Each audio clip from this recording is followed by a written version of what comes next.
Ladies and gentlemen, welcome to the Conspiracy Farm, where we don't start the conspiracies, we just add the water. And now, your host of the most state-of-the-art, most informed podcast on the interweb, I present to you Pat Miletich and Jeffrey Wilson. Ladies and gentlemen, are you ready for war?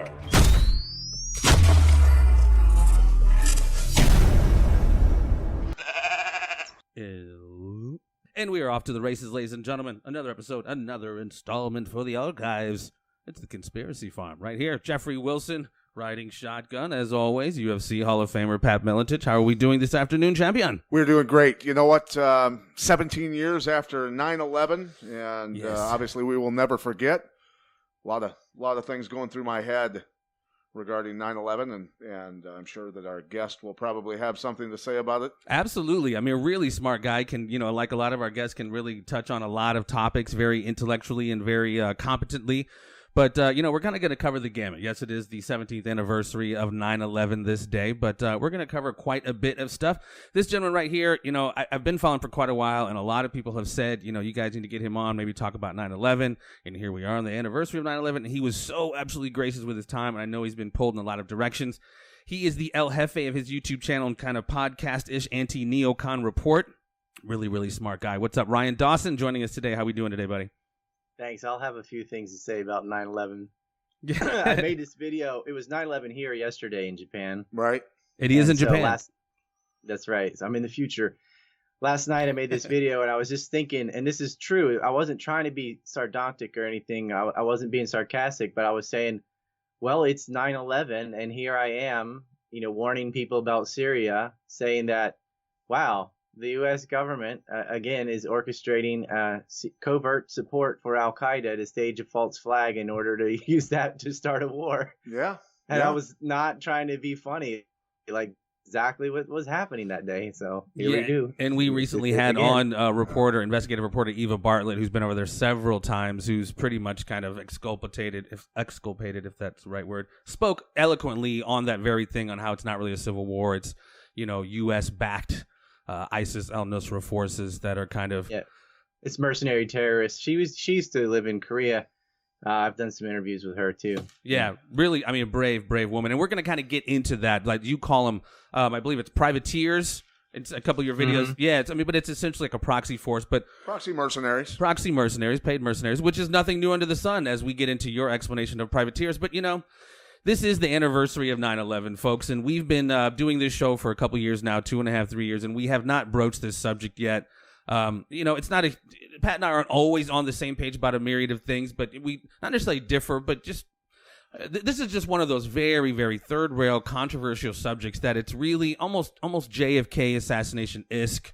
It's the official story is XYZ, so everything else becomes theoretical, circumstantial, et cetera. But, with enough of the facts, here's the thing. Yeah. I would say, Ryan, is for me, I have stayed away from going too far down the rabbit hole regarding 9/11 simply because it was regarded as that ultimate attack against America, against the nation of America, and it led to some horrible, horrible wars, and we're still there destroying the Middle East.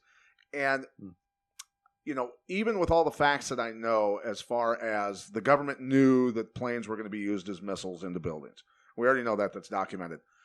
There were leases that were broken by, shipping companies. There was insurance that was changed before the attack, not long before it. A lot of things line up that tell me very easily this thing was planned, it was known about, and it was orchestrated very possibly by the United States government and the globalists. So, I don't deny any of that being possible. I just have kind of rode the wave away from it a little bit just because we get attacked so much when we even go there. But, if it's... I understand that completely. Yeah. I think certain individuals have turned 9/11 into a tar baby. Yeah. I call it the 9/11 kook movement. There's a lot of disinformation. Like all the things you said are reasonable. Zim Shipping Company did move out of the World Trade Centers. Yes, the FBI knew about. We got all, but those nuggets, those facts are hard to piece together because of the enormous degree of stupidity, I'll call it, and misinformation and disinformation about, ranging from everything from holograms to aliens or whatever. Yeah. And it creates a stigma so that somebody doesn't want to have a conversation about 9/11 unless they know it's okay, can sit down and have a real conversation. You can't sloganeer it, because if you get associated with 9/11 truth, and then 9/11 truth is associated to all these ridiculous hypotheses, then it's just too much to deal with. Like, I don't comment about 9/11 online because I don't feel like fighting off 105 kooks that are going to tell me a missile hit the Pentagon or something like that. So I like to do podcasts. Like, for all my films and stuff, I show the documentation. And just real quickly, the only real difference between a privateer and a mercenary is that it's a covert mercenary. Mercenaries like Blackwater are mercenaries, but it's not a secret. Right. What's happening in Syria, we don't admit we're paying Al-Qaeda.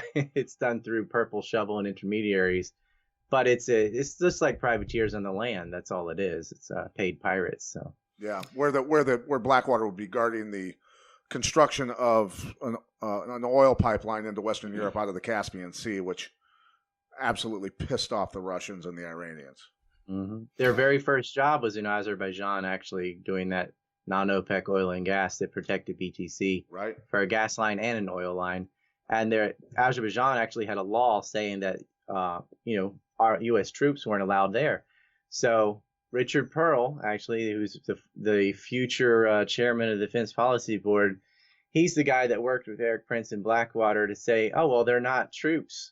They're consultants. They weren't even mercenaries either. Like, they just relabeled them all, but they're guys with guns. I mean, they're troops, right? So they just finessed the language a little, and we got a U.S. military presence in Azerbaijan. And it's nothing, new under the sun. Watching some of your videos leading up to today, England didn't necessarily want to declare war on Spanish. But if they wanted to attack a Spanish ship and jack their gold, they used their privateers or some kind of proxy force to create their kind of plausible deniability. So it's really been going on for a very, very long time.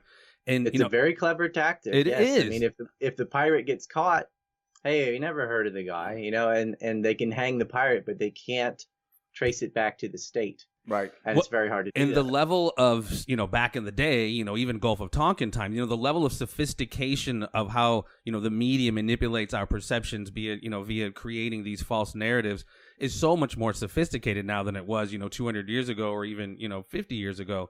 So it's, it really, I don't even know how to explain it. It's like I said, it's one of those third rail things, and it really plays on our nationalism, if you will. We just can't. Yeah, I think there has to be. Right after 9/11, it's like America got its two front teeth knocked out. That's how people felt. They felt personally, their ego was deflated. Like, oh, our big buildings in New York were knocked down. That was more of what hurt people more than the Pentagon or Pennsylvania. It was this iconic skyline was gone, and they just, man, it was like rise of I call them the jack off missile Johnny Glass parking lot crew. They just wanted to go blow up somebody, fuck him up, And yes. I sat there with a cool head and I'm like, well, okay, let's figure out who did this and not blame the wrong people and not collectively. Like if some terrorist, even if the official story was totally as they say, and okay, Al-Qaeda does this, why would you change the entire government of Afghanistan and install a puppet regime? Like, if some terrorists from Toronto came and killed some people in the United States, you don't go level Canada and replace their entire government. Although replacing Justin Trudeau would be wise. Well, and that's one of those indicators on its face. I was like, what? Well, and if you go back to the very basic, the very basics of, we funded the Mujahideen, we funded bin Laden. So, yes, we are responsible for 9/11. Yes. Well, we funded. That's a great point because, and I bring this up in my film, The Empire Unmasked, when the Mujahideen, we helped create Al-Qaeda before 9/11. We're aiding Al-Qaeda after 9/11 in Syria and Libya. Yeah. But during 9/11, they were completely separate from our intelligence agencies. And as far as creating the Mujahideen, the U.S. didn't do that by itself. They had partners with Saudi Arabia. They set up BCCI physically in Pakistan, but it's created by the Saudis, right? Right. And then they use the ISI, which is the Pakistan CIA, to funnel money through this series of banks, along with Riggs, which is the traditional CIA money laundering go-to. to create this giant resistance force. And it actually starts before Russia goes in.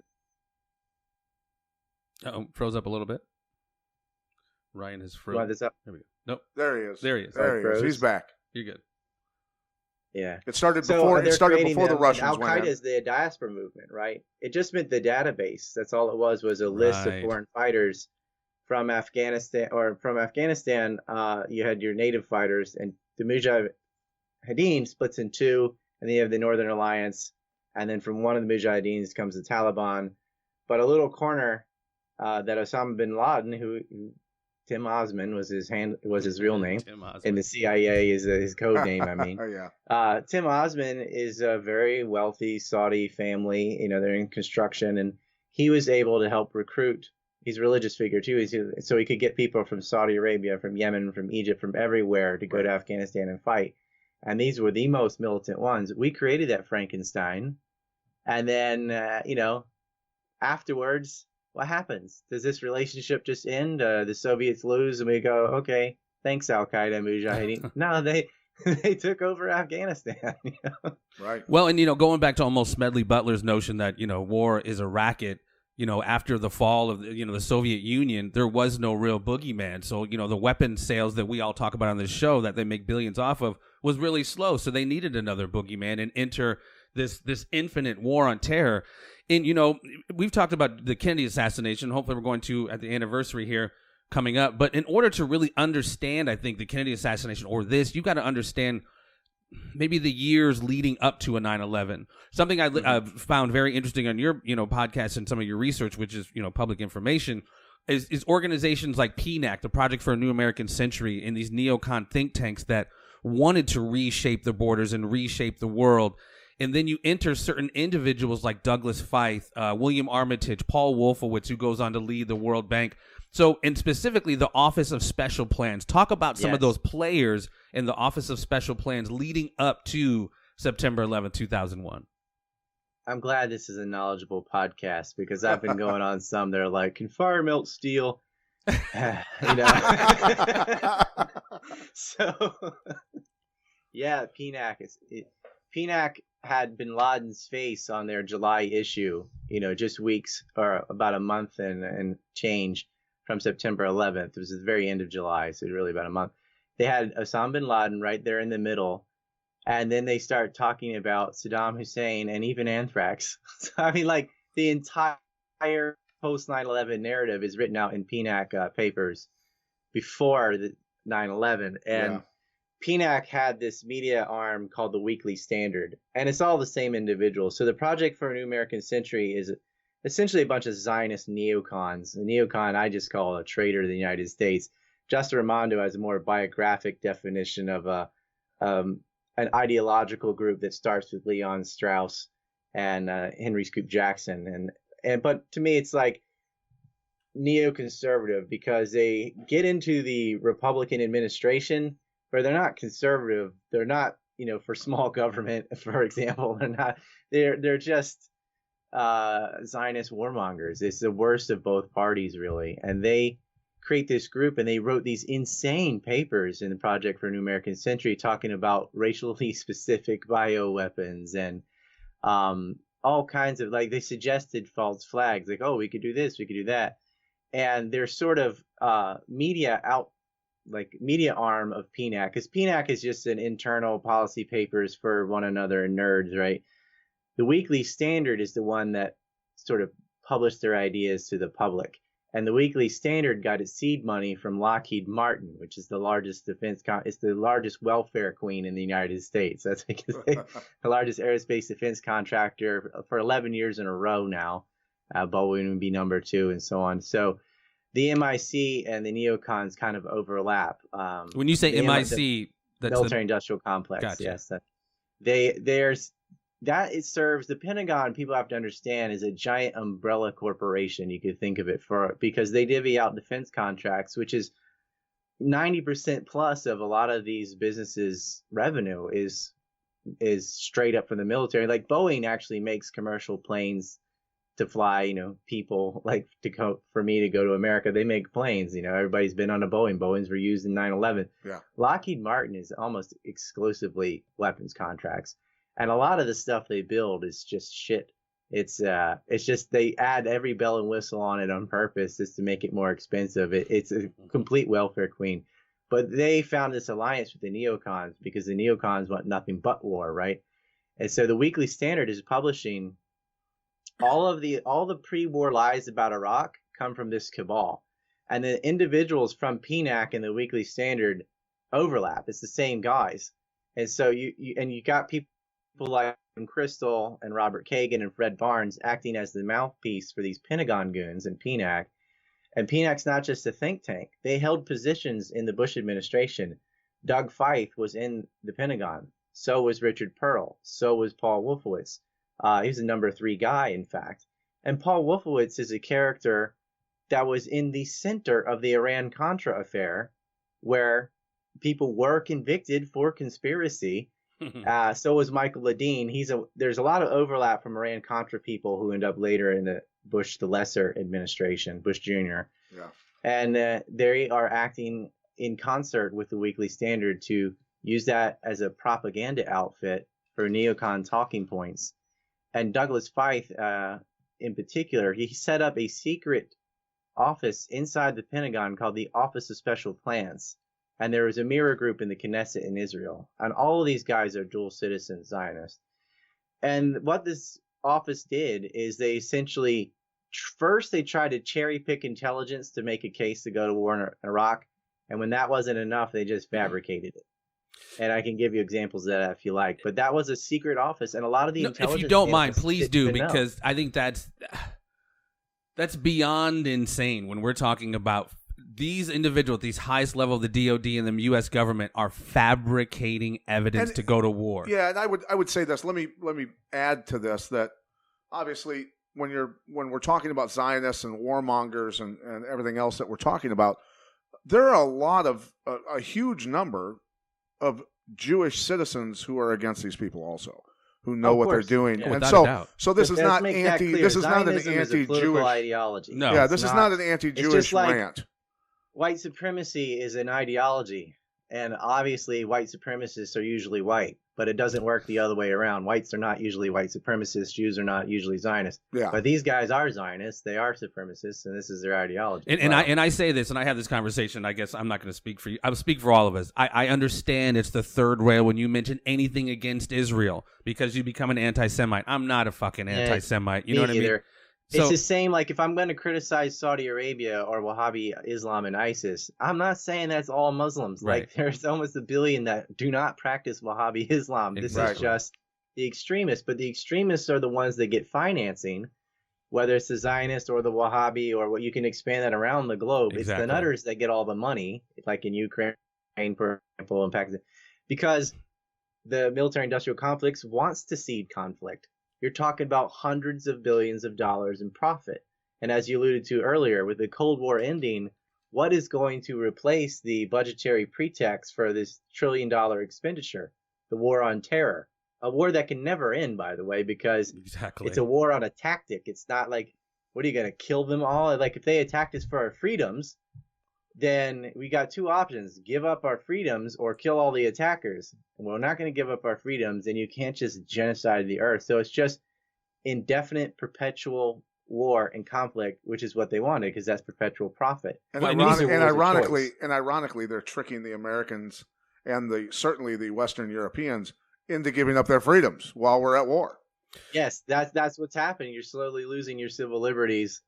And it's creating this war of civilizations, East versus West. I think that's the kind of the larger context of what they're trying to do, because like you said, Ryan, this can go on forever. You know what I mean? This endless war on this ideology that, they can perpetuate forever. And like, going back to Smedley Butler, war is a racket. Like you said, multiple billions, hundreds of billions, if not trillions, KBR, Halliburton, DynCorp, General Dynamics, Lockheed Martin, Verizon, Boeing, Raytheon, ITT.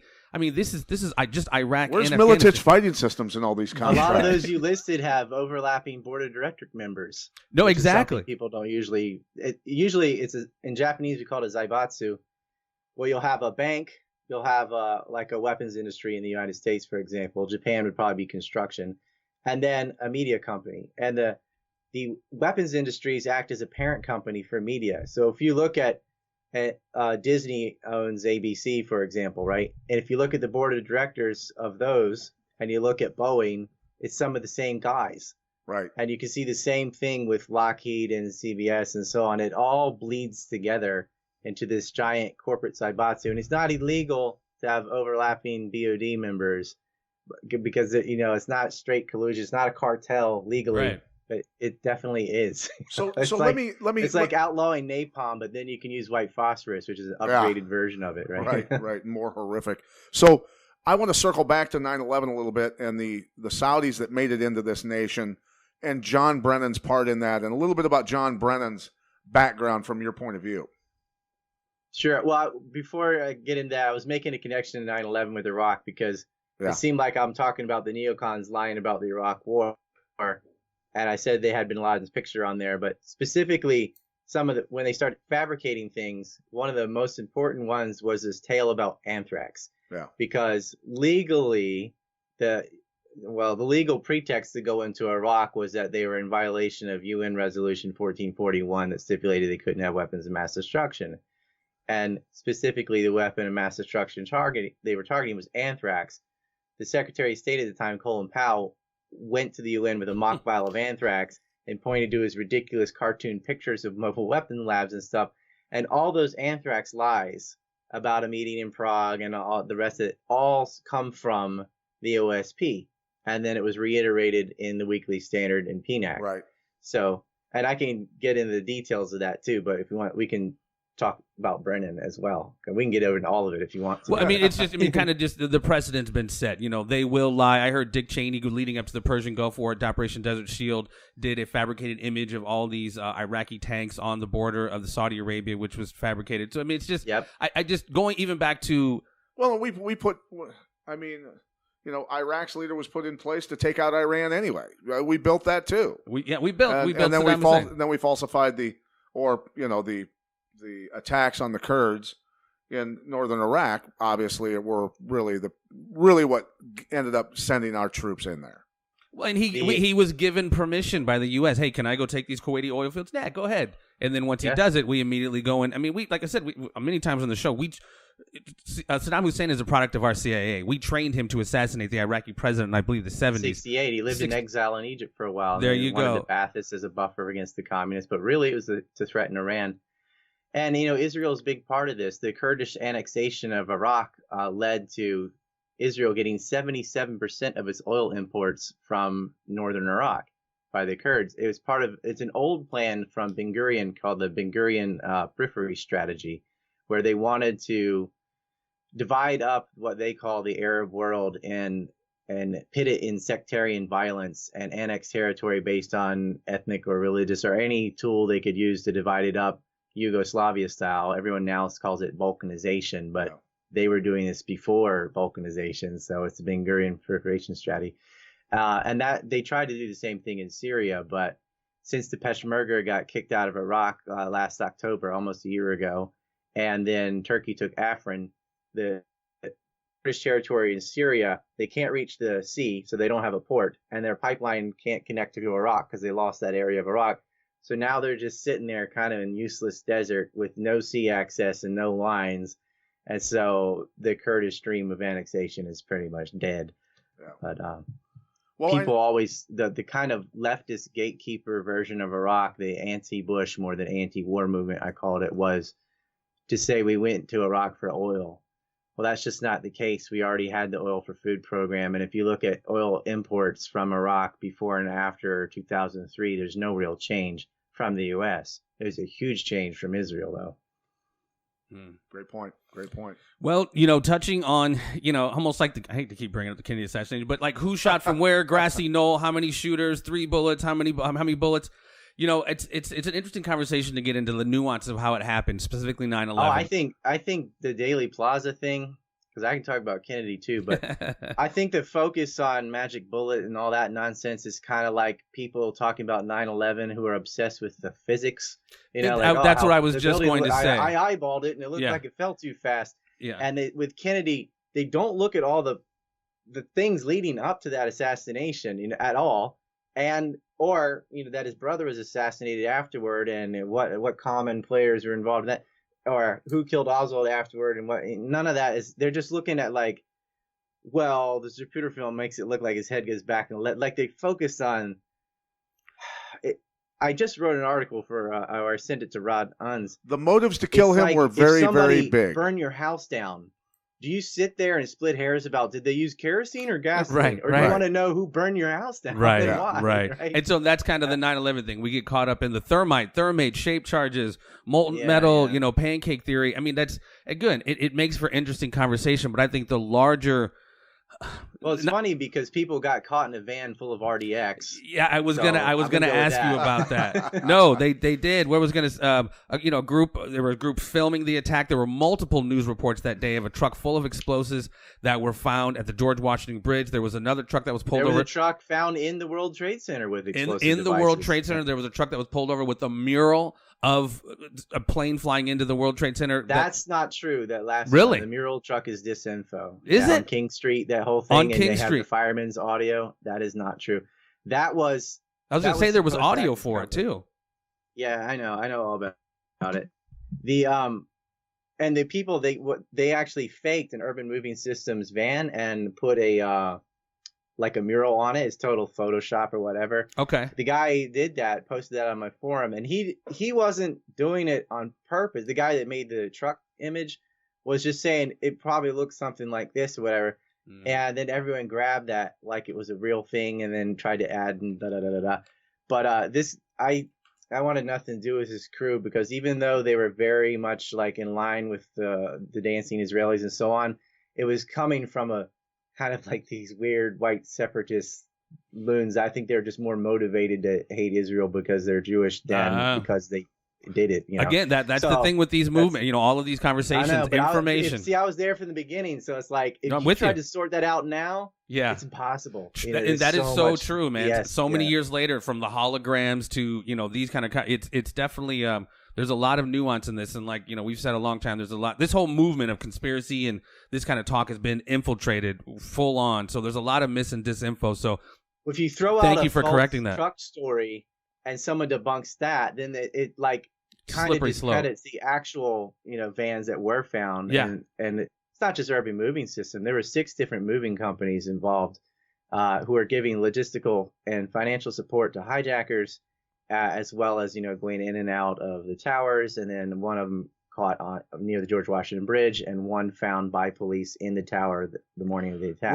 Were these Sanchez reported on that. Pat Dawson reported on that. Right. But Urban Moving System was sort of the one that got caught first that led to the unraveling of all the other industries. That it goes all the way down to Florida. I mean, the Miami FBI field office actually contacted the Newark office to say that, and this is blanked out, but a 9/11 hijacker had used this Israeli company to move.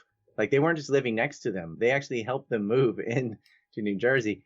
And I figured out through deduction that this hijacker was the not Alomari, Alomari, he's pictured in the ATM photos with Mohammed Atta.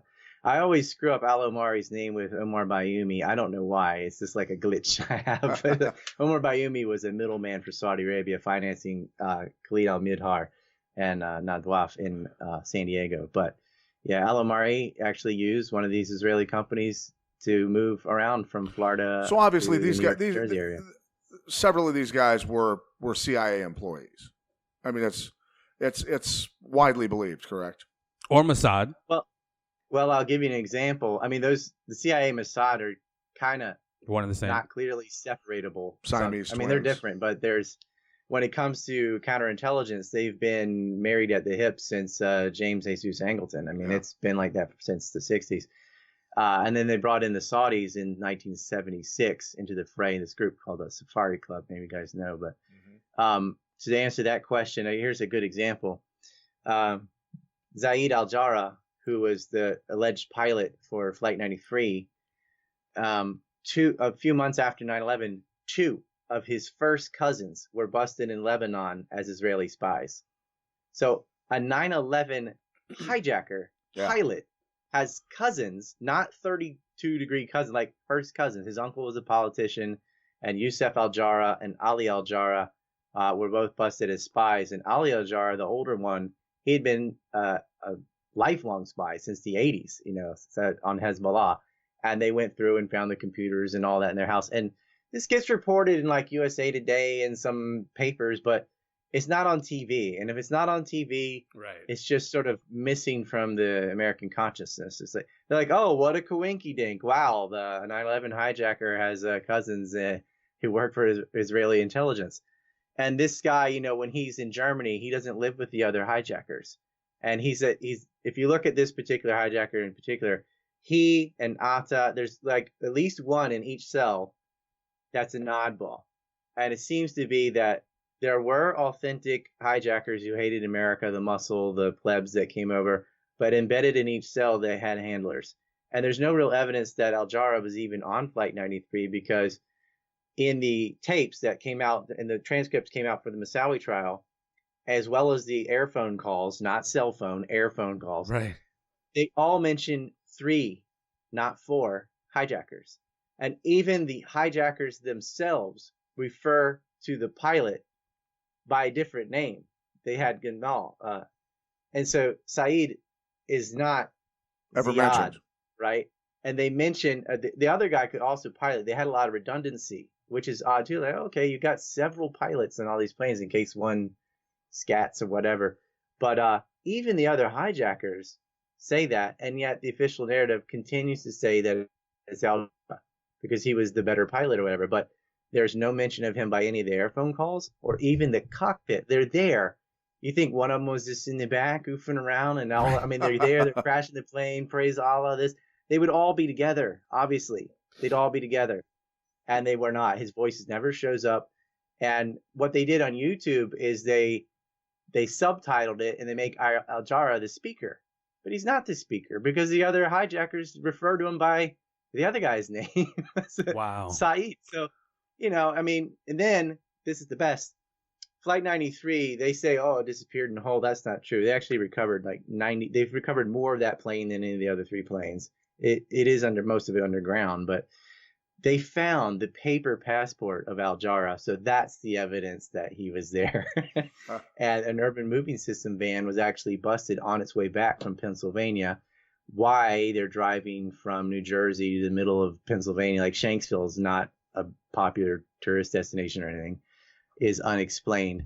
But they goofed because they lied about their whereabouts, and these idiots still had the receipt from the tolls they had paid in New Jersey, proving that is exactly where they were that morning. And and this is all in the FBI files. There's a 1,800-page report on it, as well as a very short police report, 3 pages, but it's important because it has all the names.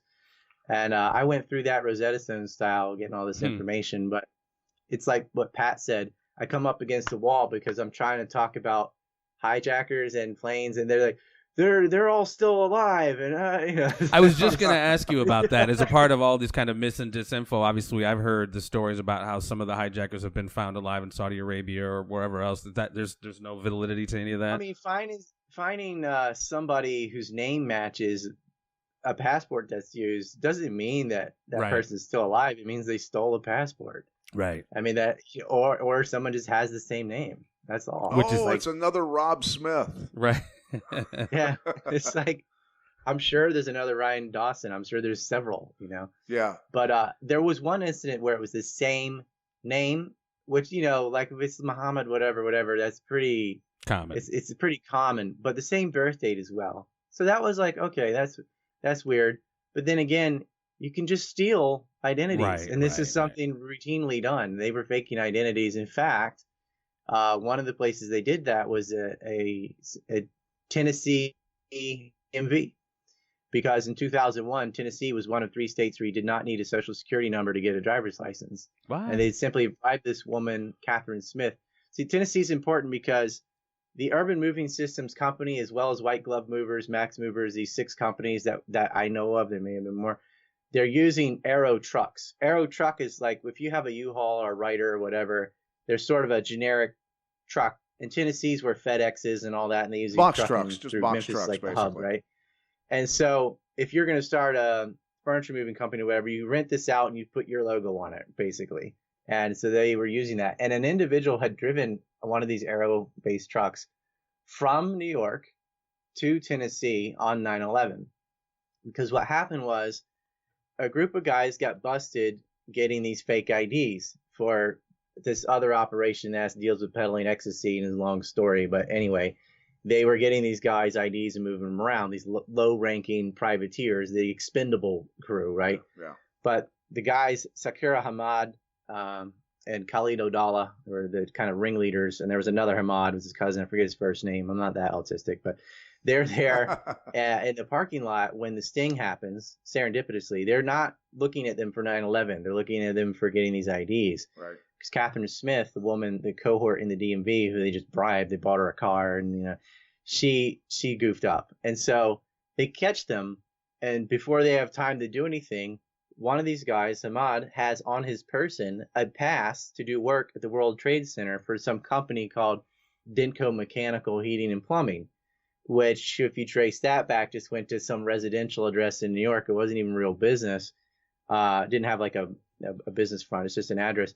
And they had fudged credential letters for fire prevention credentials that you need to be such a company. They had faked reference letters there, and they got in trouble and indicted for that. But these guys were doing work illegally in the World Trade Center, and the World Trade Center, up until they sold it to Larry, even afterward, actually, because the transition wasn't completely finished, the Port Authority is of New York and New Jersey, who I had owned those properties previously and was in the process of sending it privately to Larry Silverstein, which is a story I can talk about in a second. But they did all the in-house work. If you were going to hire someone to work on the sprinkler systems or the elevators or some intrinsic part of the building, a tenant's floor or something that was like part of the building as a whole, it would go through the Port Authority, and they had not hired anybody. And Susan Nash and FBI agents had looked into this. And so, who hired Denko Mechanical and had these guys in there at least from September 5th working on the fire prevention systems, which, by the way, did fail on 9/11. Yeah. So who was? And so they're all from Jerusalem, by the way. Wow. And Catherine Smith is murdered a day before the trial. She's yeah, burned to death. I saw that. Yeah. So how many these of these guys were all in custody? Someone else did that.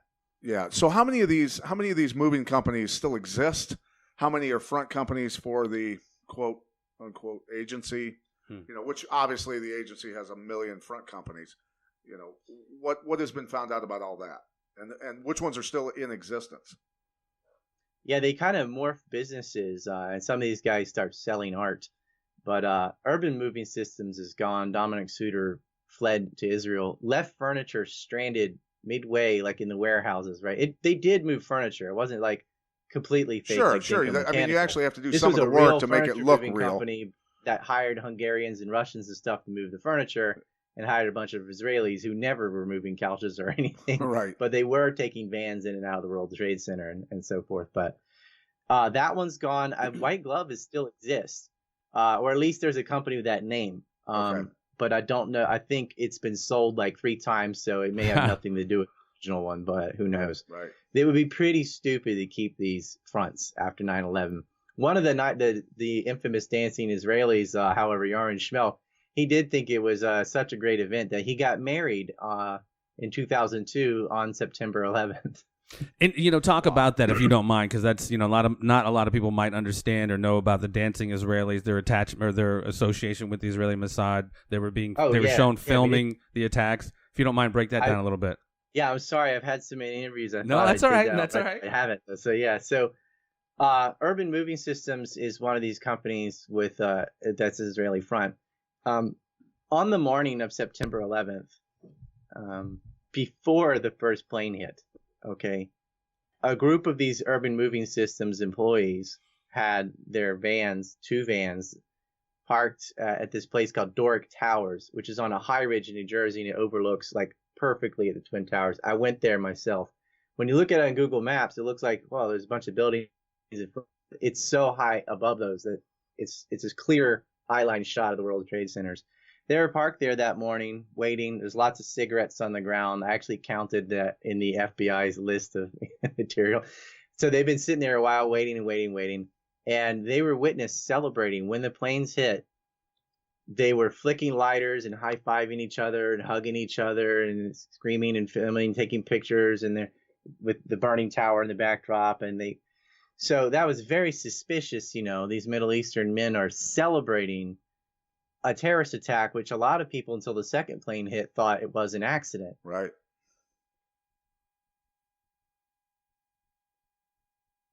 Dun, dun, dun. Froze. Back in 3, 2. Oh, Hopefully you can hear us. there he is. Back. You got. Coming back. All right, sorry. They were celebrating, Sorry, it taking happens, pictures. man, international connections sometimes. But Yeah. most people thought the first plane hitting was a tragic accident, right? And they said the same thing. But if you thought it was an accident, why would you celebrate it? Like, what is so cool about a plane crash when Right. people dying and right in front of you? But they knew. I mean, it's obvious later why they're really celebrating. They knew the plot had come. Not only that, but they were looking at the north side of the North Tower, which is not just a site of the World Trade Centers, but the exact face of the World Trade Center that you'd want to see where the plane went in. Flight 11 hit first. Then they moved to another location and they watched the second one go down. And then they went to White Glove Movers with this woman named Karen. I don't have her last name. I got her first because of a flyer about her birthday that was found, and a lot of sleuthing there I did. But she had spent the night with them in Brooklyn the night before. They had a big party on September 10th because randomly on a Monday you have huge parties on September 10th. It's Especially like when you're holiday, right? especially when you're a Muslim, doing blow, seeing strippers. With a hooker. But these guys aren't Muslim. They're all Jewish, and they're working for a furniture company. And this is an odd story too. It's like, oh yeah, you go through college, you do your military service, you learn English, and then you come to the United States and you work a minimum wage job moving furniture. And two of you just happen to be on the counterintelligence database as foreign agents, and you're celebrating 9/11 and your position before the first plane hits, filming it. And a lot of people get confused because the woman that called the police on them, she just saw them celebrating. She didn't know how long they'd been there. Her name's Maria. I don't know if I can say her last name, but it's in the reports if you want it. Okay. It's the Italian word for September, put it that way. They're there, but in the FBI documents, there were several other witnesses at Doric Towers, as well as the crew that was working on a billboard that they were painting, who had seen the trucks there as early as 8 in the morning. Wow. They've been waiting at least 45 minutes or more. She just saw them celebrate, but she waited till her husband came home and told him first, and then he calls the police. They put out a bolo, be on the lookout. And almost immediately, these guys are nabbed near Route 3 in New Jersey, coming back from White Glove. And they still had their cameras on them. So they had 76 pictures on 2 cameras. All that was obviously celebrating these confiscated by the attacks and so on. police. Mm-hmm. Yeah. And then they had a notepad in there with the phone numbers of the other moving companies. And they had just come back from a moving company. They've got $5,000 stuffed in a sock, $4,700 in this pouch, and more $300 and change on another one. So these minimum wage furniture movers have, walk around New Jersey and New York with $5,000. Yeah. And all of them had plane tickets with immediate destinations out of the country. And they were all going to different places, I found out. One went to Germany, one went to India, one went to Australia. I'm doing from memory.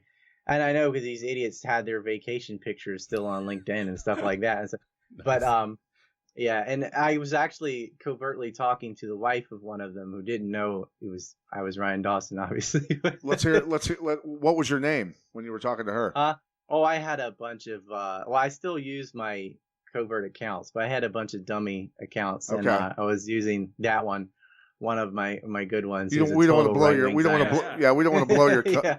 We don't want to blow your Yeah, cover, I still get Yosef. dirt on people like this, so. Yeah. Achnad. It's very much not me, put it that way. And but the hubris on these people, I mean, they're so stupid. And these guys were detained, and they're in jail for 71 days. But one of the crew. So, by the way, 3 guys were witnessed celebrating, but 5 were in the van on their way back. and 2 of them are brothers, right? But one of these guys, you got Jorn Schmel, you got Onid Elder, you've got Sivan Kursberg, Paul Kursberg, and this guy named Omir Mamari. And that guy, he wasn't really in with the clique.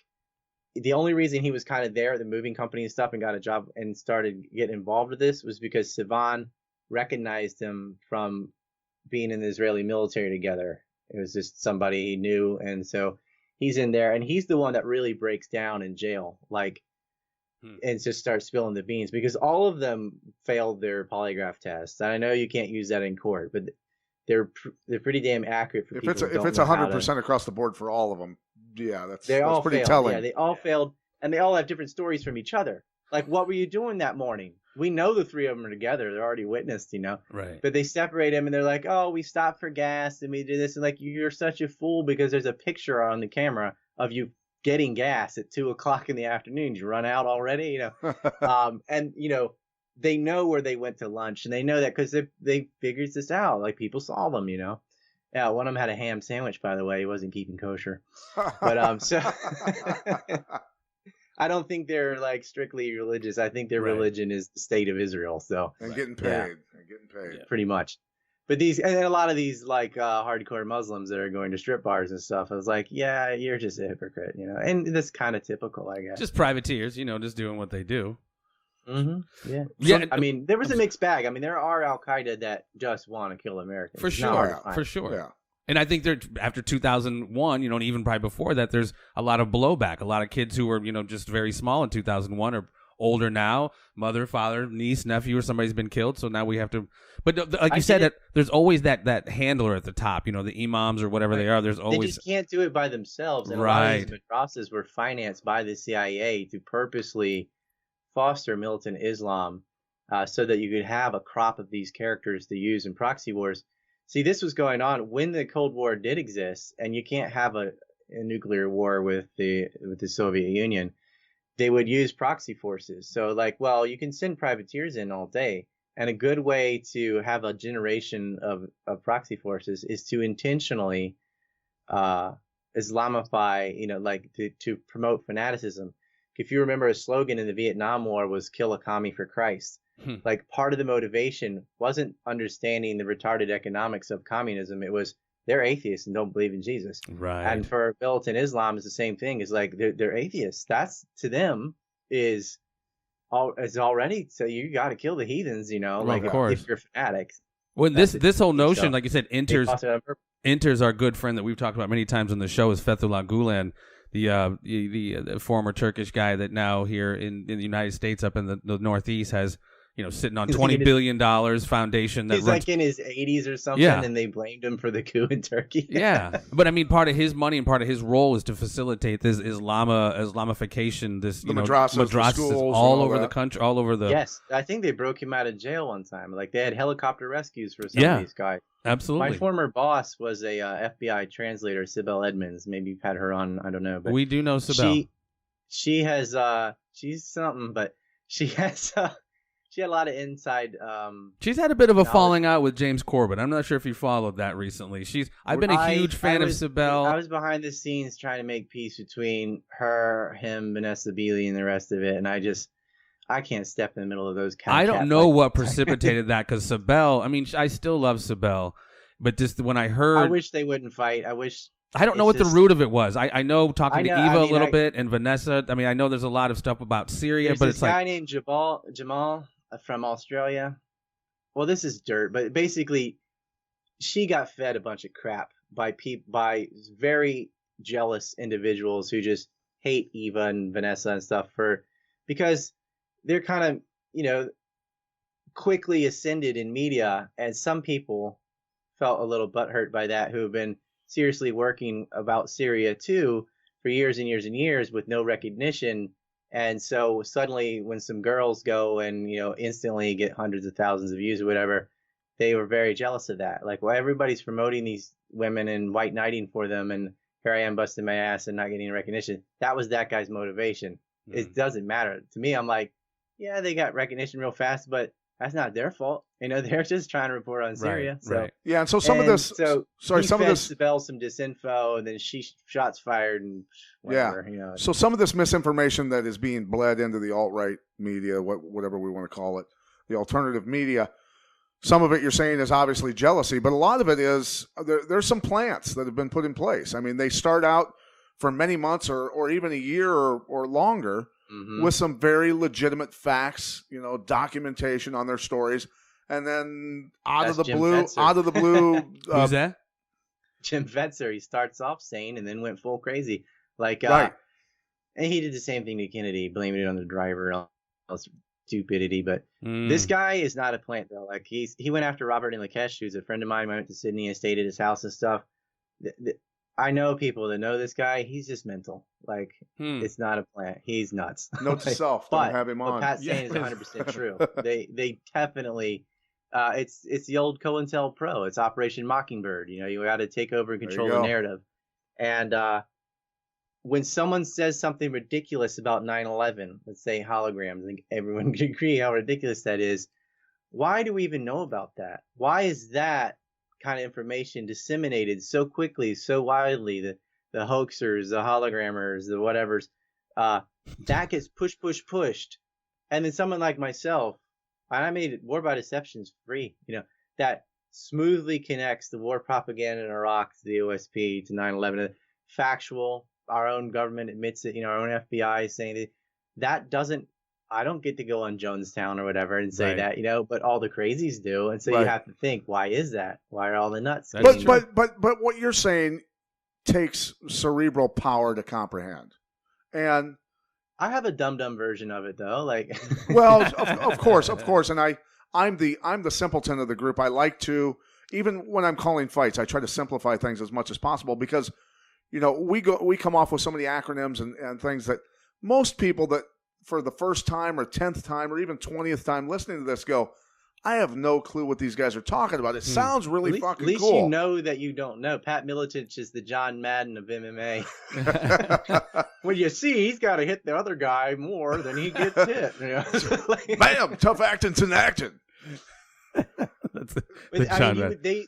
The UFC used to do that, whereas like Goldberg knew more than he would say, but he would play like, oh, explain this, Joe, and Joe would talk about mainly jiu-jitsu, because that's what people didn't know about the most, right? Right, but like somebody at the time, come off people were with just this. learning names of holds and things, right? Right. But someone's got to do that. You got to build it up. Spoon feed. You can't feed. always dumb it down, or they never learn. Right. Well, and just something just out of thin air, the CFR, and I would stop the podcast and go, for those that don't know, that's the Council on Foreign Relations, and this is the conversation between our Assistant Secretary of State and a member of the Council on Foreign Relations on deciding who will become the new president of the Ukraine, since we've just fucking destroyed it, right? Yeah. So that's how I have to dumb things down, because I want people to go, okay, now I get what you're saying. You know what I mean? Because you're right. so like we could have rattled off MIC and PNAC, OSP, these are all acronyms. They're like, okay, Office of Special Plans, Project for a New American Century, which is a neoconservative think tank. A neocon means this. And it's important, though. It's important that you just did that. Like, it is. It's important that you just did that for a lot of people that are going to hear this and go, okay, now I've got the names. I can research. Well, those. when he said MIC, I was like, just to qualify, because I had heard you mention that, and I never necessarily heard it called MIC, but I definitely know what the military-industrial complex is. But no, we can't. Right. It's definitely true. We oftentimes kind of, not necessarily an echo chamber, but we kind of talk to people that are already kind of in the know, so it helps that we slow it down to kind of make it a little bit more comprehensive. Well, that's good on y'all's part for as interviewers, and be like, wait, explain what that means, even though you know what it means. For sure. Tell it. It's really I important. just get going, man. I'm like, yeah. No, yeah, you're running, man. We're kind of we are the same way. So I'm look, Jeffrey, I think is going to smack me for doing this. No, hold on. I know where you want to go. I'm going to smack you. No, I know you want to go. I just get excited that I can talk to somebody without having to slow it down. So when you guys, I knew within a few minutes of talking to you, I'm like, all right, they know. So they know what the fuck is that. That's what I'm talking about. Flow freely, Yeah, but before Pat takes you where he wants to take you, and I definitely want to hear your opinion on this as well. Again, not talking about thermite and what plane, how many planes, the melting point of steel and all that. The war games that went down that day. That to me was just so.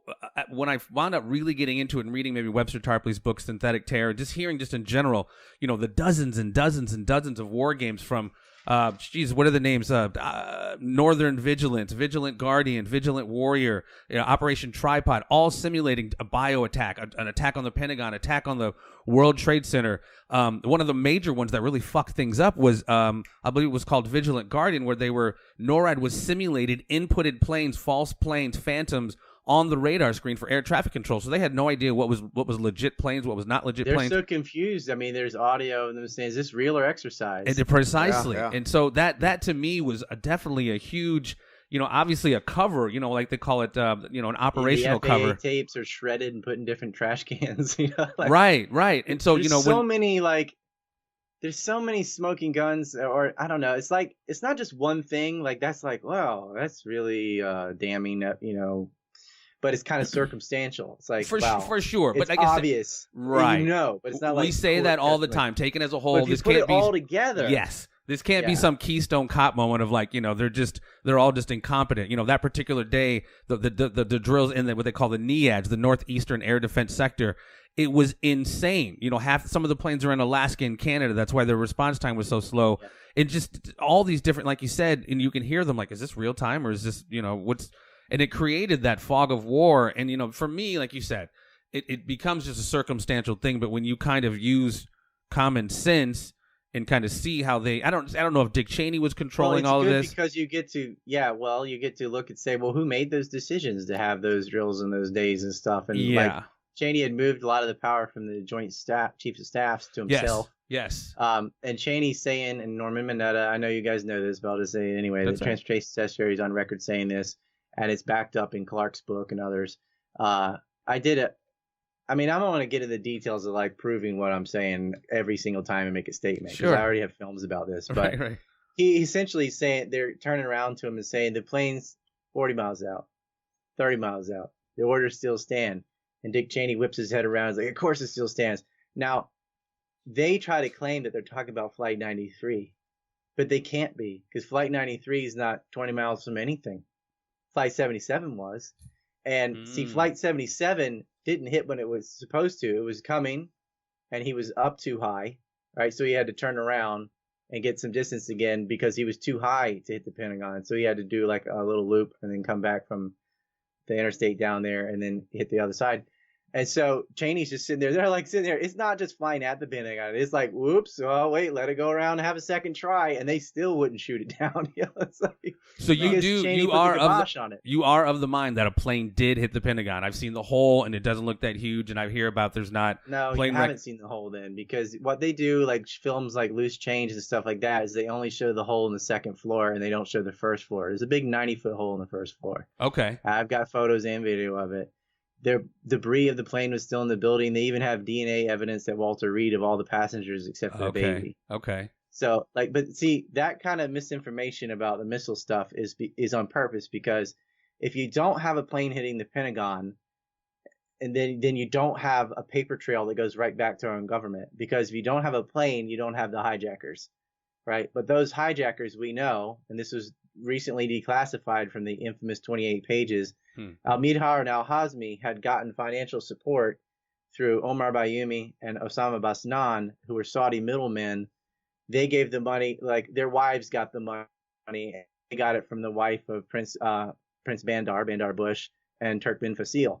So the state officials of Saudi Arabia, like the head of Saudi intelligence, actually sent money through the wives of two middlemen directly to 9/11 hijackers. And we knew this. Plus, the CIA they'd already been involved in the SS Cole bombing, so they're already terrorists. They're already on a no-fly list. How the hell did they enter the country using their real names and openly live? One of them even had a job at a gas station, right? The only one that actually had a real job. The CIA had witnessed these individuals at an Al-Qaeda summit meeting in Malaysia, where they met KSM. And stayed at Khalid Sheikh Mohammed. Khalid Sheikh Mohammed, thank you. Blind Sheikh. They met with him, who's like the real architect of like Bin Laden and then KSM. I mean, I would say KSM number one even, or Zawahiri. So the face is never the real dude, right? Right. But anyway, he's meeting with Al Qaeda. They've already blown up embassies and ships and stuff. They're terrorists. They go to California. Immediately, the Saudis, because these guys can barely speak English or anything. They meet their Saudi handlers. They're getting money from them. He bought them an apartment. Osama Basnan lived in the same apartment with them for a month and then moved right next door in Lemon Grove. And there's a bunch of they were laundering money through Kuwaiti Mosque and blah, blah, blah. They used Riggs Bank, the traditional CIA money laundering bank, and prop these guys up. And the CIA never informed the FBI that, hey, you want to know that a couple of Al-Qaeda members that just met with the head of Al-Qaeda are living in California and going to flight schools? They didn't tell them.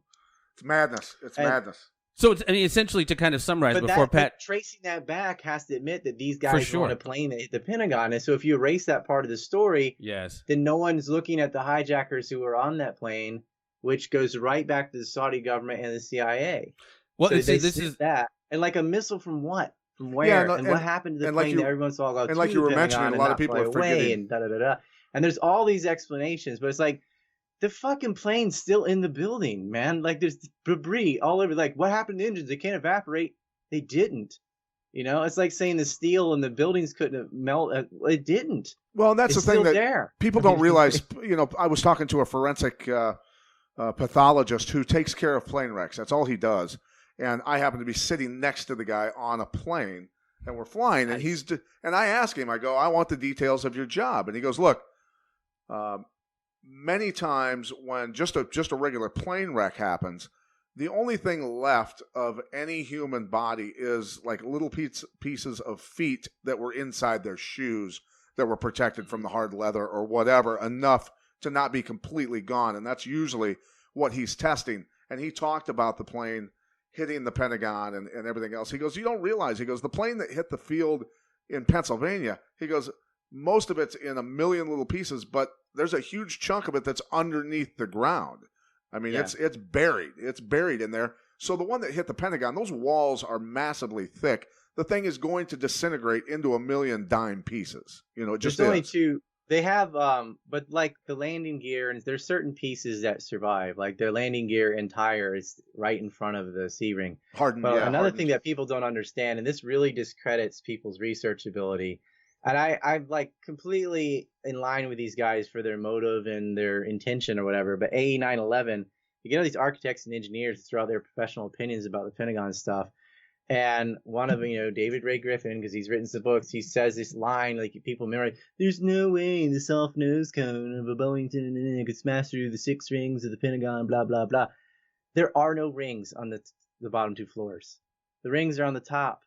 Like, if you haven't looked at the blueprint of the Pentagon, if you don't know what the architecture of the Pentagon even is, how the fuck can you have an opinion about what Right.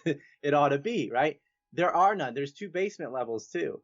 And so a lot of the debris fell down there, floor burned. But their landing gear was there. Some of the turbine parts are there. Some pieces are there. And mainly what they're getting is, like you said, feet and dental records. And it was through the teeth and things like that they're finding. But they had enough time and money, and it's right there with Walter Reed. And they found 5 unidentified, 2 which were related to each other. So that would have been the hijackers. And other than the baby, they were able to find enough DNA from all these passengers. Yeah. And there are pieces of plane. And for Flight 93, I've got a picture of the big red dumpster where it is like millions of little pieces, but they're all there, And also, what's interesting, 93 is there was a knife that survived that crash, a big Bowie knife. And they actually traced that back. It's in the itemized list of debris for 93. If you want to look at it on 9/11 Myths, actually, it's a debunker site, but it's the easiest way to find it. But this knife was purchased out of Walmart, and they actually got the guys on camera going and buying the knife and everything. So this is very different from this is not the cutter story. right? They got big knives, and they got that through. And they probably had mace, because that's also on the air phone calls. And people want to dismiss that too, because they're like, oh, no, you can't have a cell phone call. I'm like, it's not a fucking cell phone. Right. It's an air phone, Yeah. and you do. And they did not fake these voices. Yeah, you can, like the technology exists, but they didn't, like, why have a call? Just don't have a call. You don't got to go through this rigmarole and faking voices and fooling the family. That's so stupid. But they're admitting mace is being used. There's a gas on Flight 11. They're saying that's the last thing, I think it was Robert Ong, whoever said. Now, there was one fake call that was put out as disinformation. And if you look at this individual's family, it goes straight back to intelligence. So again, this is kind of like the mural van thing. They put something similar out to things that are true, so that people will look at that, figure out its faults, and then think the whole thing's Well, and false. see, and that's where I get my. You listen to those calls. That's where I get my Eddie Bravo on, about NASA. They've lied about this and this and this, or they're lying about everything. And that's, that really, you have to have your discernment. You know what I mean? It's in this kind of field, it's like, fuck it. They lied about this, they're lying about everything. It took me a long time, but I finally got Eddie to admit a plane hit. He's like, if you can land a plane on the runway, then you can hit the first floor of a building. Like, I had to show him video of the hole. I had to show him all the big pieces that were left of the plane. I had to show all that because people just lie to you. I mean, and loose change, like, how the fuck can you not show the first floor in every single photo? Yeah. That is on purpose. They only show the hole in the second floor. That is intentional. And they always have a hose spraying under the bottom or something. They don't want to show you this big gaping black hole where a plane went. Yeah, see, that one blew my mind, that loose change, when I first saw it. Because, of course, almost like the day it happened, Sikhs are getting beat up because people think Sikhs are Muslims. Like, we have this voracious appetite for revenge. So when I saw loose change, I'm like, yeah. And then when I saw something about, like, one of the planes survived and the tail number was seen in Cincinnati or something, I'm like, where the fuck did people go? It just kind of filled my mind with a lot of different bullshit, bullshit, and just red herrings, and it's kind of frustrating. Who frustrating. financed that movie and your answer? Was it Alex? No, someone else. You'll see. Okay, so but loose change again. They never come out and correct it after the fact. Like, I was sending them information. I'm like, can you please stop telling people this bullshit about the Pentagon? And here are some names, and like they have the black box. Like, they found the black boxes of 93 and the 70s, right? That's how you have the transcript from 93 that have the 3 hijackers instead of 4. Like, they didn't want that out. But it's not like the whole damn government's in on it. They can't cover everything up. This is a small clique. This is an in-house thing, just like Iran-Contra. And they screwed that up, too. They got caught because a plane crashed full of drugs or guns in Nicaragua from the CIA. And, again, the tail numbers. So the CIA, they're not using their own planes anymore. There's was it Operation Condor? I talked to Bill Condit, I think his name was. We got all into the aviation stuff. I mean, there's some aviation nerds that can really like spell this out better than me. But that America One and all that Ted Shackley and those used to use to move heroin in the United States, they've upgraded from that. There's so many intermediaries now, so. You got to keep paying for those off the books Black Ops. And I've said before, that's why we got opium, right? Yeah. Well, I've said before that I had a guy who was applying for basically an affiliate school underneath me out of, I'm not going to say what state. And I go, all right, I'm going to go through this with you just like I do everybody else. I said, I need your full name, your birth date, and your social security number. Excuse me, so I can run a criminal background check on you. If you're going to have a Militich Fighting Systems affiliate, not an actual, he's not a black belt underneath me, anything like that. It means I'll come there and do seminars and a few other things. So I said, but I want to do a background check on you. And he goes, gotta be honest with you. I go, all right. I'd prefer that. And so he was a co-pilot on flights and a pilot on flights. Dude, they flew on the trip that he got popped. They had a DC-9, I believe it was. And they were flying into Detroit Airport, International Airport, and they dropped pallets of cocaine, massive pallets, outside of the city. And there were DEA and FBI folks there, and also a few media guys that got wind of it and were allowed to come along. So anyway, they do the bust to pick up the guys that are picking up the pallets of cocaine. Then the plane moves on and lands in Detroit at Detroit International Airport that my friend happens to be on. And so he says, we got off the plane, and there's the agents, the FBI, DEA, everybody's there. And my pilot, my buddy, when they say, you're under arrest, FBI, this and that, my buddy goes, bullshit. And he made a phone call. This is years and years and years. This is a decade ago, at least he told me this, and said, here, talk to my boss in Langley.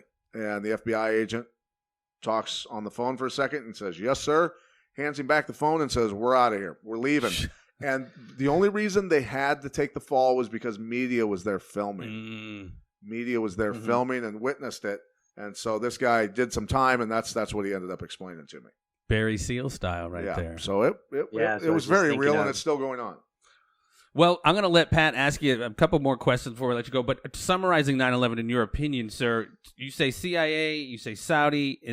Was this a multi-intelligence operation linked to the Israelis, the Saudis, and the Central Intelligence? See, the CIA already has an outfit of I call it 9/11 a covert joint operation, just like Iran-Contra.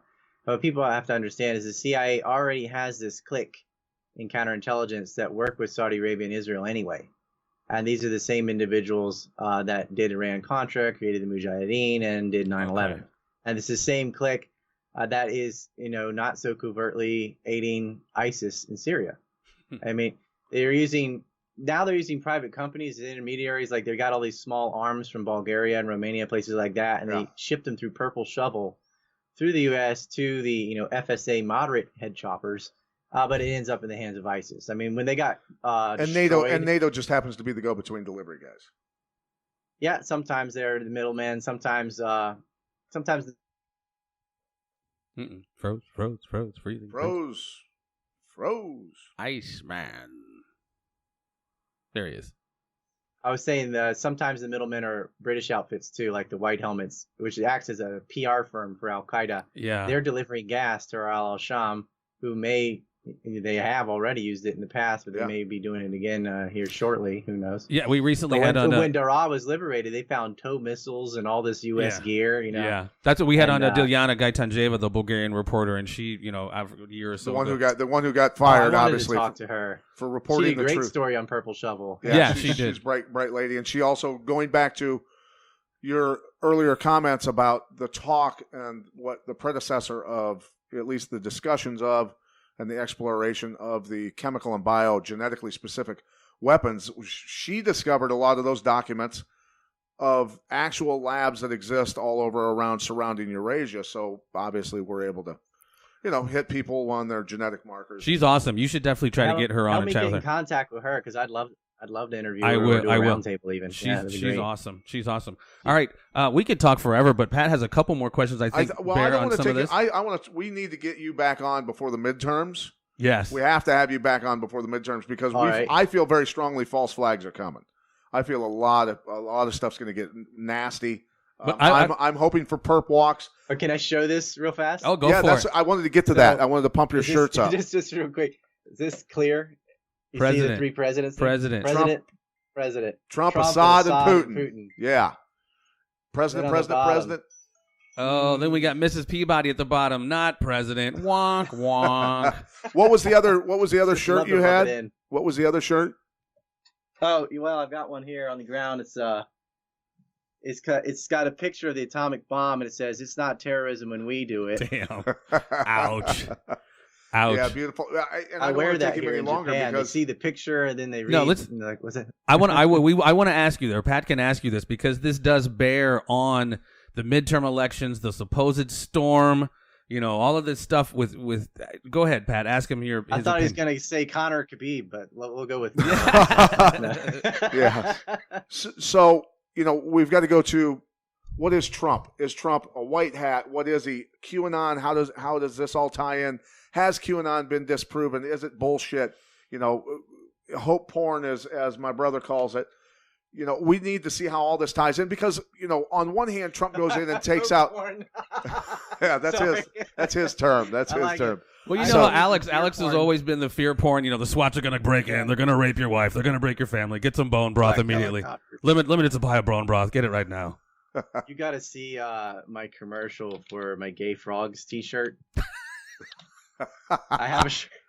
Gay Frogs. It says Gay Frogs Jonestown, and it's like got the baseball logo, kind of like the Mets or something. I'll pull it up for you in a second.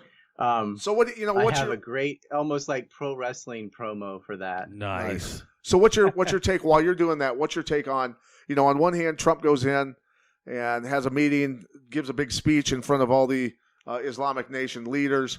And then not long after he leaves, suddenly a huge number of royal family members are arrested, people who are very powerful, very, very wealthy. And he takes out part of the Saudi Arabian, royalty. And then on the other hand, he's very pro-Israel, at least up front. So what's your take on Trump and QAnon? I'll tackle the Trump question first.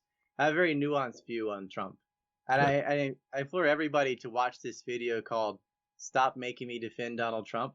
It's a comedy, but it's hilarious because it's like people like, oh my God, he's gonna ban Muslims or something. Like, actually, what he really did, this guy, he's not a Trump supporter, but he's just like trying to keep it real, you know? Like, oh my God, you're a Nazi. You should watch that. But yeah, we will. People are confused about Trump because it's like, on the one hand, like he cut funding to Al Qaeda in July 17th, 2017, and from that point on, Syria has had one victory after another.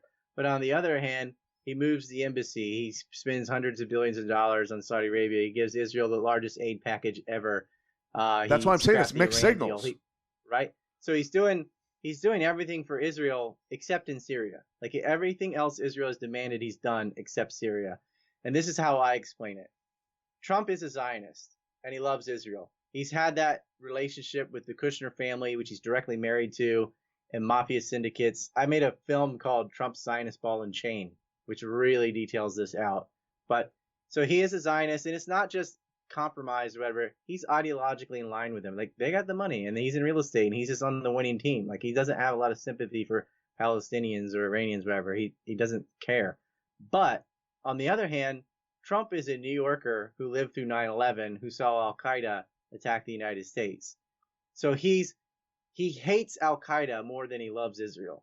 So he will help Israel to a point until it comes to crossing the line, like arming Al Qaeda or something like that, where he goes, no, we're not going to arm up. We don't even know who these people are. I mean, you've heard his speeches and stuff. Right. And he did. He cut funding to Al Qaeda, and he is not helping them in Syria.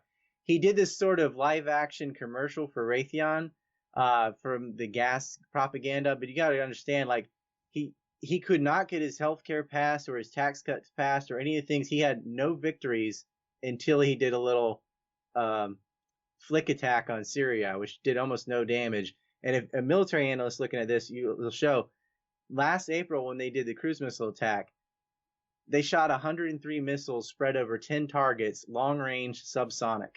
So the odds of them actually hitting were pretty low, considering Syria's got the Buk M1 and the Pansia, and plus the high altitude S-300s. So was that more of just a symbolic gesture? Well, plus they phoned ahead. It was to get the media off his ass, because they're all like, he's in collusion with Russia and blah, blah, blah. But after he did that, he was able to get some of his domestic legislation through. But and then days after that happened, he cuts funding to Al Qaeda, and Syria's been having. I mean, he's a politician. You can't just you're not a king. You can't just do whatever you want. Right. And so they phoned ahead. They phoned ahead to the bases, and they said they phoned the Russians. Yeah. And oh, by the way, you might want to take the Syrians with you because the Tomahawks are on their way. It's the most polite attack in the history of the world. Like, so, and I'm glad you're in line with me on this. Make sure you're not there. We're going to use subsonic, long-range cruise missiles. No supersonic, no hypersonic, no Hellfires, no air to surface even. Just surface to surface. The slowest thing we got. It's not even half the speed of sound against the most modern anti-air in the world. And they shot them down. How many? Yeah, well, some of it's Russian, and Syria already had the 5th greatest anti-air defense prior to the war even started. Yeah, Russia's been putting them in there. That was their deterrent against Israel. They had chemical weapons. They did have it, and they had strong anti-air. And Assad is on tape mentioning, isn't it something that when this starts in Daraa, that these Al-Qaeda groups, the first thing they attack are the anti-air defense. Why? They don't have an air force, so why are they attacking that? That's the most useless thing, right? They're pure ground force, right? They have no navy, no air force, so why are they attacking the AA? Yeah. So per the whole, and I believe me, I want Trump to be some measure of fucking human being and not be starting illegal wars. What are your thoughts about? Excuse me, Champ. What are your thoughts about him resuming funding of the White Helmets? Well, I mean, the fact that he cut it off at all was a plus because under Obama, I mean, they could help create that and some, right? But to resume it's like, well, I mean, it's almost... Well, I know, because you know who got in his ear. I mean, he loves the Zionists, and he's like, oh, they need this. This is humanitarian, and his daughter got in his face about it. He's married to Kushner, and this is admitted by his own son. She's like, oh, Daddy, the children. Yeah. And as lame as that is exactly what happened. But the U.S. only provides a third of their funding anyway. It's mainly a British outfit. But the White Helmets, by the time Trump put their funding back, most of them have been assassinated because Assad put on this campaign to target white helmets because it's obviously they're terrorists. Yeah. They're celebrating with al-Nusra and so on. Yeah. But what was funny is when, well, not funny, but when they got, I think it's funny because I just am so sick of seeing little kids get their heads chopped off and stuff. I want revenge, but these ISIS fighters that were all hugged up against the Golan Heights, when the Daraa campaign smashed these rats out of the pocket, 800 of them fled to Israel, who then sent them to Jordan, who sent them all over to Germany or whatever. But they said it's 800 white helmets. It was not 800 white helmets. It was the ISIS commanders and things like that. It wasn't. There weren't 800 white helmets left in the south. Right. But they do have white helmets up in Idlib. And according to RT, at least, they're saying that this is the go-between to deliver chlorine gas from Turkey to these militants down in southern Idlib. So, oh, what a tangled web we weave. And we've just been pounding the shit out of Idlib as we're talking about. But what was it? Just last week? Q, I didn't answer that one. Sorry. But no, but so Q, sorry, but I was just saying that we just got surveillance photos of armored personnel carriers and tanks rolling from Turkey into Western Syria. It's ridiculous. Yeah, they said, "Oh, we're gonna have our tanks on the border because we don't want all these ISIS fighters fleeing to Turkey like as refugees, right?" But that's not why they put tanks on the border. Turkey was in line with Israel to create this Kurdistan because they want to push Kurds out of Turkey into Syria too. Right. The peak aid ever for U.S. aid to Turkey was in 1997. They surpassed Egypt. They became the second largest aid recipient from the United States, the first being Israel, in the world. That was the peak of ethnic cleansing of Kurds by the Turks inside of Turkey. That's why there's so many Kurds in northern Iraq and Syria in the first place. Right. And so with this Syrian conflict, Turkey thought we can push our Kurds into Syria and divide up Syria and get some oil deals, etc., with these Kurds and get them out of our own country. There's a lot of tension between Turks and well, they're all Turks. They live in Turkey, but native Turks or whatever versus Kurds. And they kind of annexed Afrin because they want kind of like what China does to North Korea. They walk the tightrope. They don't want a failed state because then all these refugees have fled into China. They don't want a too successful state because they don't want to give a dictator nuclear weapons or whatever. So they just kind of keep it on life support. Yeah. Well, when the Kurds tried to get to the Mediterranean, it's when Turkey's like, oh, no. You're not building a port. And 'cause then they would just ship it themselves, right? So they go into northwest and take Afrin, which is a wedge between the sea and the Kurdish territory north of the Euphrates. I wish I had a map. And then the Peshmerga this is another thing. Obama had always protected the Kurds in Iraq. He even accidentally bombed troops and killed hundreds of soldiers. When Trump takes office, he's not going to defend them. He doesn't care which faction kills who over there. And within 36 hours, the Iraqi army pushed the Peshmerga out last October, completely decree all that, just wipe them out. And that's where all the oil was. Syria doesn't have a lot of oil. Syria is just in between places that ship oil. I mean, it's pipeline. It's pipeline politics. Right. And so without those lines and without the sea, the Kurds, they're going to have to probably negotiate after Idlib is taken care of. They've already started to return some electrical plants and dams and infrastructure back to Syria, and they'll probably federalize. They'll be allowed to live there and vote and everything, but as Syrians, they'll be Kurdish Syrians rather than a Kurdish state. And and time will tell if that's what they'll agree to or not. They're kind of arrogant a lot of times. That's why Afrin campaign was so successful. Is Syria went to the Kurds and said, the ones that were west of the Euphrates, and said, we can help you, but you need to cede our territory back. And they're like, no. 3 times they rejected them. So what Syria did was turned off the air defense, and once that was off, Turkey came in there and just mauled them in a matter of days and took the entire area with very few casualties. I mean, if you can't block an air force, you're done in modern warfare. Yeah. And the Kurds are screwed by everyone from every side. Yeah, they get double crossed all the time. I'm like, why are you falling for this again? But yeah, it's their leadership. They don't even get to choose that either. So yeah, so they're always getting it. Let's hit QAnon. Yes. Well, that's Yeah, our the whole last porn subject to hold you. We won't kill Okay, you so, with this. people got real excited, like, you got to get into this queue. He doesn't give people answers. He's just like teaching people how to look up things themselves. So I look at it, and they're like, it kind of looks like Nostradamus stuff to me, like horoscopes. Like you can kind of read into it whatever you want. But there are a couple times where it's like, no, this is pretty specific. But then that's not impressive to me because it's like, well, if you're doing this all the time and you get a couple right, so Yeah, but just and, the crazy.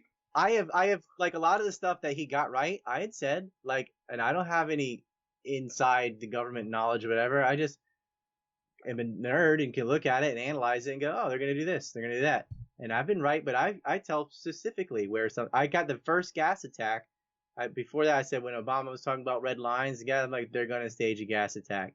I put a video that was up on Live Leak of rebels gassing rabbits, and in the background there's Turkish labels on the canisters of the chemicals they were using. Put that out in 2012. First gas attack shortly afterward in 2013. I'm not psychic or anything. There was no QAnon or whatever. A regular analyst can get this. And what Q could do is he could go to people like me or Andrew Illingworth or any intense Syria researcher, see what we're saying, repeat it in poetic form, and everyone loves it, whatever. But I have not seen anything from Q that I didn't already know, and a lot of it is just kind of like cryptic, whatever. I mean, it's just like, well, and this notion, like again, the hope porn that there's going to be perp walks. This satanic ritual abuse faction is going to start being held accountable. That's kind of the one side of it. He's this white hat that's been brought in to demolish this old power structure. He's not. I mean, that's too far the wrong direction. Like Trump is not establishment, but he is not some shiny knight on the hill. Trump cares about Donald Trump. He puts his name on his buildings and things and he favors his friends and he favors Zionists.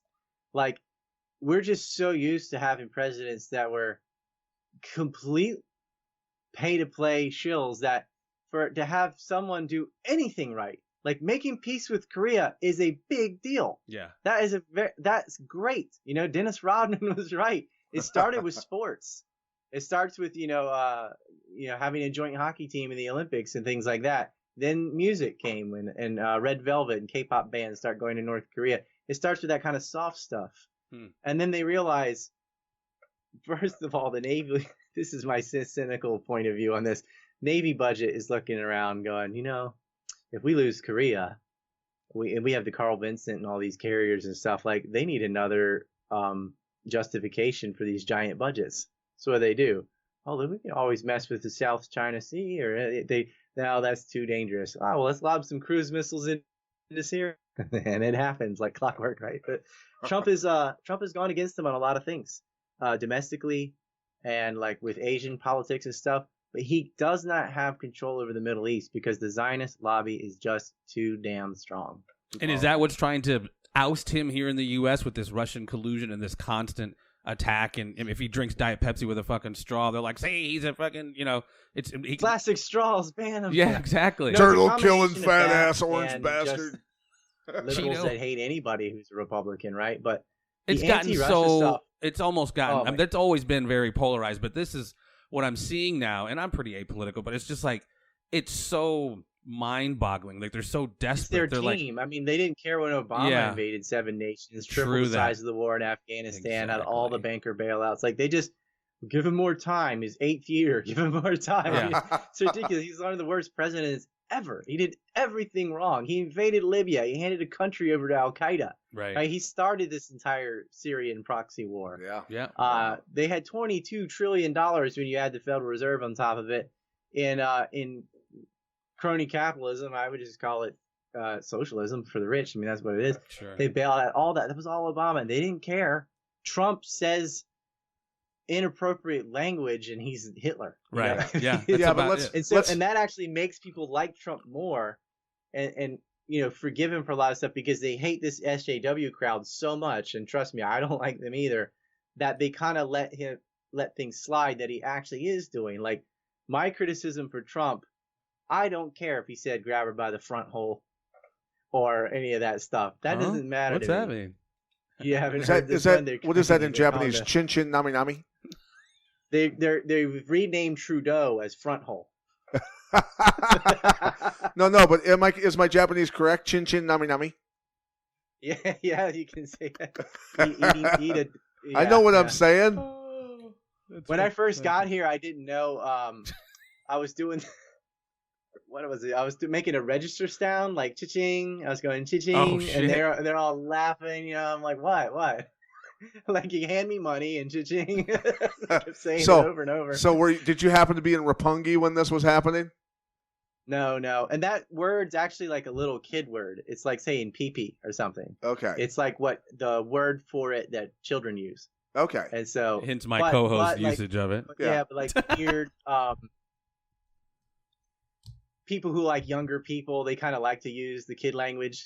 Like so it would be a pedophile. You know what I mean? It would be a pedophile term. Poontang and all that.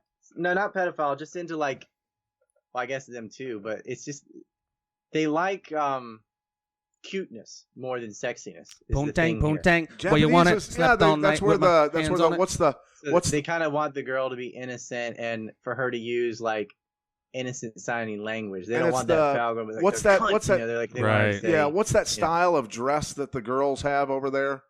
What's that called? They look like dolls and stuff. Not that kind of Lolita looking thing. Yeah. What is that called? I forget. Haraguchi or something like that. Or... There's actually a bunch of specific niches for there's the goth one. There's the yeah. There's the schoolgirl, but the schoolgirls like.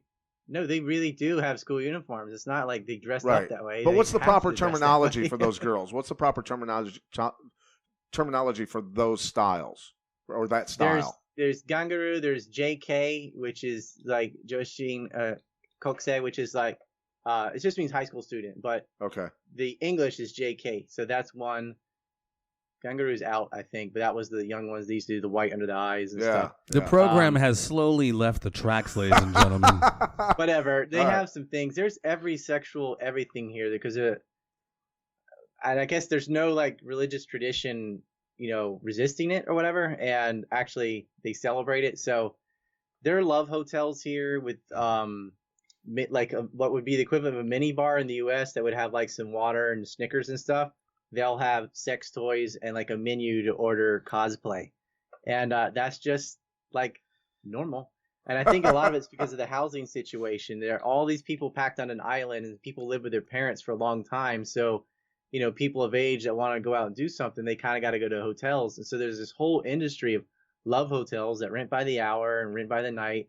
And they've got themed rooms. There's like classrooms. There's like even like train if you want to pretend to grope somebody on the subway or whatever. There's like everything you can imagine and more. They even have like rope fetish stuff, basket jobs. I'm thinking of like the themed hotels here, like you have your jungle themed hotel. This has devolved into a shit show. We started out. This is all my fault. Fast, but love hotels in Japan, man. It's We started out so strong. It's great if you're married, you want to spice things up. You just bounce around to different love hotels, and I mean, they everything S&M. They got all the. Anything you could think of. But the basket jobs what blew my mind. It's like a basket on a pulley with holes on the bottom and stuff that you actually spin her and everything. Like so anyway. Nice. Back to 9/11. On this note, I hope everybody's enjoyed their 9/11 anniversary. I want to do my Gay Frogs promo for this t-shirt. All right. In Alex Jones' voice. Okay. He says, Gay Frogs. Make sure to sign up and try out for the Illuminati, Communist, Chinese, Deep State, Globalist, Elite, Luciferian, Interdimensional, Psychic Demon, 4D chess playing team. All you need is this jersey to shield you from the NWO and their forces of Bohemian, Hedonistic, Bilderberg, Pizza Party, Gun Confiscation, Jade Helm, FEMA overlords. Lizard people need alibi. Ebola-infested shapeshifters and owl worshippers of death cult are welcome. 1776 will commence again. Available in lizard green, gay frog green, as well as hyper masculine tangy tangerine. I heard he has a new supplement, the she-male vitality. Oh yeah, I heard about his proclivities for the trans videos. Dude, you need that. Yeah, he's watching homosexual porn. That's what I call it, because I'm like, I don't care if the guy's pretending to be a girl. It's a dude fucking another dude. So right. Homosexual porn. So we need to make sure when we edit this, Jeffrey, that there are pieces like that set out aside that we can post that the people with short attention spans can at least hear that and go, oh, I got to listen to this A shit. little sound Start bite. off with that shit, and then be like, then they'll get mad. Like, this was all intellectual after that. Right, Damn yeah, it. exactly. Wasted my motherfucking time. Dude, Ryan, this has been so give us a shout out, man. Where could we kind of track you down, follow you on social networking? Buy et your cetera? clothes, all that stuff, the genius shirts I'm and coffee constantly mugs. being deplatformed, so my site, I guess, is the permanent home. It's called ANC Report, and that just stands for Anti-NeoCon. So ancreport.com, and you can be an Anti-NeoCon too. That's got podcasts. Sometimes it's me solo ranting. Sometimes it's interviews. I got one about with one of Gaddafi's bodyguards coming up. It's dropping Nice. today, Damn. I think. Nice. They did it. Like, I've set it up on a timer, you know. Oh yeah, she's dude. It's you Did want they to really to that one. sodomize him with a knife when they killed him? Gaddafi? Yeah. Fuck. Dude, they castrated a lot of people. Like, they were humiliating people, like cutting dicks off of fathers in front of their sons, and the worst shit you can imagine. And this is another generation of, like, what's that gonna do to people's psychology? Yeah. Like you were alluding earlier when we were talking about Al Qaeda. I get it. They watched 800,000 Iraqis starve to death, mostly children. They saw Israel bomb and kill hundreds of people in Lebanon. They saw what our foreign policy does, what sanctions do. And you've got generations of young men being humiliated, having their, the rape they had to deal with, starvation they had to deal with. And yeah, they hate America. Duh. And yeah, they're going to be attracted to some charismatic, Islamic leader on the hill that's saying, kill the infidel, whatever. I totally understand their side. Yeah. You still can't kill innocent absolutely, people in New York. absolutely. Right. Especially when you've got, and I hate that we've been talking, on John McCain for a long time. And the things that he was doing, and To the tumor. there you go. So the minute I saw McCain on CNN over in the Middle East in Syria negotiating and taking pictures with these guys, I called up my friend and I go, dude, we're arming ISIS, right? This is like we're the ones doing this. And he goes, well, what do you think, moron? Yeah. Of course we are, No you doy. dumbass. And McCain so was like the pale horse in John was Revelations, the- wherever John- he went. And I hate to say it, and people are going to get mad at me. I've already had people report me to my network because of things that I've posted about John McCain, like it's John McCain's body with his head turned sideways, crowd surfing. Right? And these people on I Facebook, went worse, I think. right? We So did the people on look up Facebook, the meme of John McCain, Virgin John McCain versus the Chad Toomer. We nominated McToomer for the Nobel Peace Prize because it went on a noble suicide mission to take down a warmongering psychopath. dude, that's hardcore. I have another side to me of just like these shirts and stuff that can Genius, I love it. sensationalize, make fun of people. I'm starting a but clothing line. You're going to have to be my Liberty liner, right? You're going to have to come up with some cool shit for me. Liberty, there it is. Nice. See, I like See? that. Yes, but it's yeah. got So the people Anti-NeoCon right there in the front. Yeah, nice. All right, I got to order that. got into it. So John, it's fucking hot down here. McCain, he was Songbird. responsible for negotiating and brokering these deals with these terrorists, and he's being celebrated on American news, and it was rough He's a to traitor. watch. It was rough to watch. Yes, he's a traitor. Definitely. They rough called to him a watch. hero. He was a traitor that armed Al Qaeda, and before that, he's got a list of crimes too long to name. I want to encourage you guys to listen to the song "Last Dance with John McCain." Tom Petty. It's a Tom Petty version, but I'll send it to you. I'll send it to you right after this. Right on. I got it. Yeah, you're gonna die laughing, but for like I think once a month we're gonna have a John McCain Still Dead party. I saw your tweet something about that. Yeah, yay, John McCain's still dead. Dude, Before he died, I put out a poll. What's the most appropriate international party food for when he finally dies? I think they voted for Vietnamese food, got number one. But it was, we had some good choices there: roasted songbird, brain food. But, wow. So Yeah. I went and had Vietnamese food, filmed it and everything, and had a shot for Johnny. It can't all be fire and brimstone here on the Conspiracy Farm. We have to have a couple laughs. Man, Ryan Dawson, I can't tell you what. This is our longest episode, champ. This is our longest episode we've done. Going on 2 hours. Beautiful. Man, It's 9/11 though. It's complicated. it is. And I obviously recommend everybody go check out his work. He's got some great videos, very thought-provoking, very nuanced, very informed individual. Go check out the website. We'll attach it to the description of the video here. Ryan Dawson, man, I can't thank you enough, brother. Thank you, Ryan. Thank you guys. I would like to come on again and collaborate. I'll send you that song. And Yeah. I guess it's nighttime over there, so Yep, 9:30. have a few drinks, maybe a Manhattan and 2 kamikazes. I don't know. Too soon. It's called the 9/11. Go in the bar and order it. All You right. say, what's that? And then you explain. No. He missed his calling as a stand-up fucking comic. I'm telling you what. You better have Pat with you if you do that, though. Yeah, Hey. yeah. I'm fully capable, dude. I'm a fucking perfect weapon. When I'm saying when I'm both with of you. Pat. Thanks a lot, Ryan. Hey, ladies and gentlemen, thank you so much. Hope you enjoyed this. Stay tuned. There will always be more.